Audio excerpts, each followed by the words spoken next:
I would say at least 95% of the time when I drink whiskey, it's going to be neat. I like just pouring a little bit out in a Glencairn and just enjoying it in its most simple form. But once in a while, I do enjoy a nice cocktail, and I'll generally go back to the old-fashioned. And whenever I have a little soiree at my house or whenever anyone stops by, generally they will belly up to my bar and order one of my old-fashions. So I'm going to go over my take on that classic cocktail. I'm Tuck, and this is Bourbon Broke.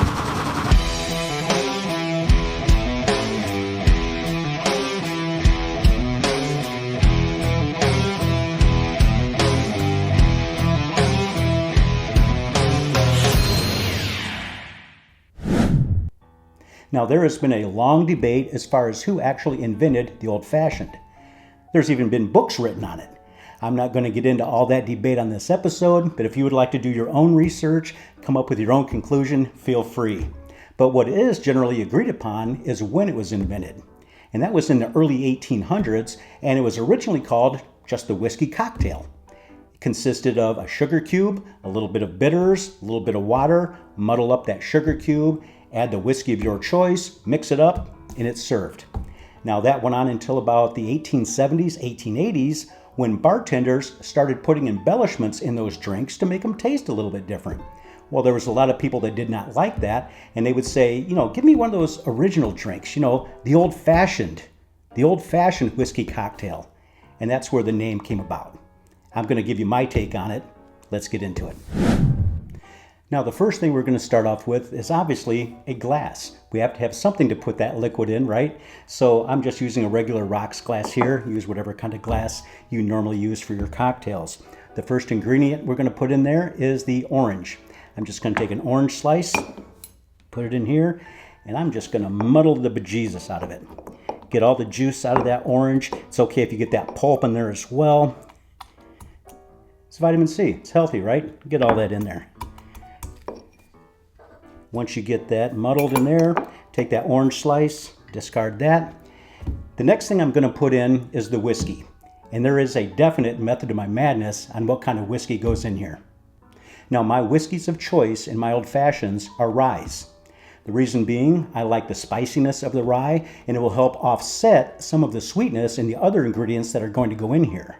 Now, if I'm making them for myself, I will go a little bit higher proof rye, like the Pikesville. It's 110 proof, and I know I'm not going to just slam these things. I'm just going to sip on them.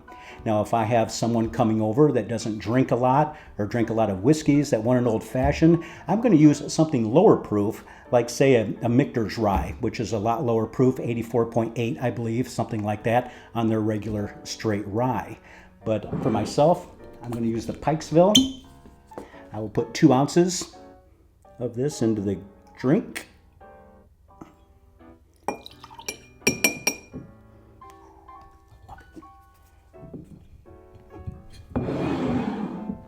Now I'm going to take and I'm going to mix that up just a little bit. And we're going to get into the next ingredient, which is the bitters. Now the bitters I like to use is the Bitter Cube Blackstrap bitters. Now if you have Angostura bitters, which most people have in their bar, that's fine as well. Personally, I like this one. It has a little bit of a different taste, a little more of an earthy taste, almost like a walnut taste in it. The first time I ever had it, I was in a really cool bar down in Louisville I like to stop in from time to time when I'm down there, a place called Hell or High Water. It's a place that doesn't have a sign outside and you have to know where it is in order to get there and get in, but it's a really, really cool old school prohibition type bar. And I was in there and had an old fashioned, and I just could not pinpoint this distinct flavor that was in that old fashioned. So I asked the bartender what that distinct flavor was, and he said, well, that's the Bitter Cube Blackstrap bitters. So I've been using that ever since. It's a little more expensive than your regular Angostura bitters, but I think it's well worth it. You can grab this on Amazon. I think it's like, $24, $25, something like that. And as you know, with bitters, it only takes a couple dashes, so that bottle is going to last quite a long time. So I'll just throw in like 2 or 3 dashes of that. And then we are going to move on to the next ingredient, which is my simple syrup. Now sometimes for myself, I will go back and use just that old school sugar cube for my old fashions. But I do like to kick it up a notch a little bit, so I like to make my own simple syrup. It takes a little more effort and time into this, but trust me, it's well worth it. Now, a normal simple syrup is made with 1 part white sugar to 1 part water. So you may use like 1 cup white sugar, 1 cup water, put it in a saucepan, heat it up to just where it's getting ready to boil in there, then turn it back down to low. You definitely don't want to burn it. Now myself, I changed that up a little bit. I like using 2/3 cup white sugar and 1/3 cup dark brown sugar with 1 cup of water in the saucepan. You mix that up till it's almost ready to boil, turn it down to a simmer. Then I will put in 2 to 3 apple peels, generally a red apple. I don't like to use like the green Granny Smith apples because it's a little too tart on there. I will take a couple orange peels, put those in there. I will take a cinnamon stick, put that in, just a dash of allspice, and a couple black raspberries. Trust me on this. And then you just go ahead and stir that up, let it simmer for about 5 minutes, 10 minutes. If you let it sit for any longer, it's going to become overpowering on there. Then you definitely don't want that cinnamon stick in there that long. I would only leave the cinnamon stick in for a couple minutes, and that flavor will get into that simple syrup. Now, once you let it cool, put it through a strainer and put it into any type of a container that you want. Myself, I use this right here. It's actually a container I got from an old Creole voodoo woman in New Orleans many, many years ago. I lied. I think I got this at like Michael's craft store or something like that. But it's a cool bottle. And I will just put like a 1/2 ounce of that in there. A little bit goes a long way with this.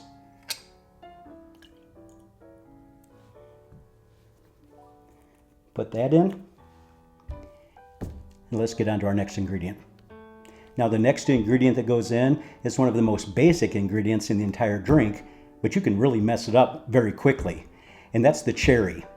Do not ever, ever, ever use a maraschino cherry in a whiskey cocktail of any kind.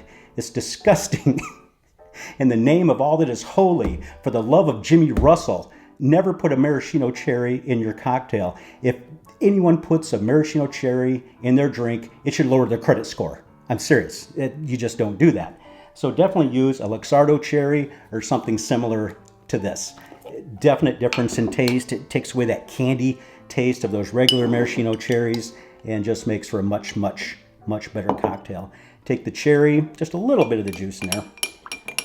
Go ahead and mix that up.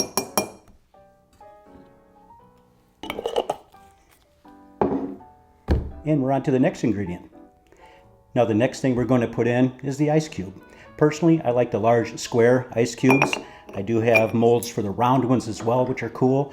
Or you can use just regular crushed ice, whatever kind you want to. I think the larger ice cubes look a lot better in the drink, and from my understanding, it will not dilute as much as like a crushed ice will.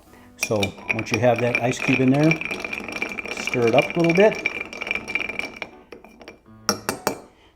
Now this last ingredient I'm going to put in here, a lot of you are going to say it's sacrilege, that there's no way on earth this should ever go into a whiskey cocktail.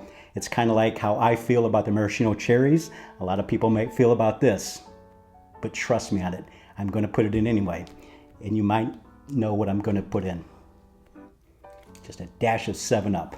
I know, sounds disgusting, but trust me on this one. Just a little bit, just a little dash of 7-Up in there. It's going to make all the difference in the world. Last thing you're going to need to put in there after you stir it up a little bit,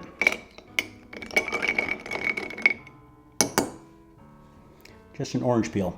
Take that orange peel, squeeze a little bit, get those aromas out, those juices out of that peel.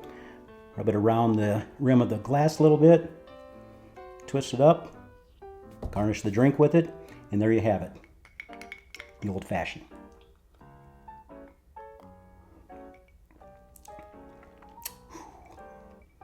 Man, it's been a while since I've had one of these. This is really good, really good. No wonder a majority of the people that come over to my house and belly up to my bar order the old fashioned. Now I see why again. Now that we're approaching the middle of September, temperatures are starting to drop. We're getting into that fall season, and this is just a great drink to have this time of year. Very savory, very earthy the way I make it, the ingredients that I put in it, and it just goes so well with the season. But that's it for this episode. If you liked it, please hit that like and subscribe button and that notification bell. And if you'd like to check out some Bourbon Broke merchandise, just go to bourbonbroke.com, go to the store, and check everything out. As always, everything has free shipping. That's it for tonight. And remember, keep your friends close and your bourbon closer. Cheers.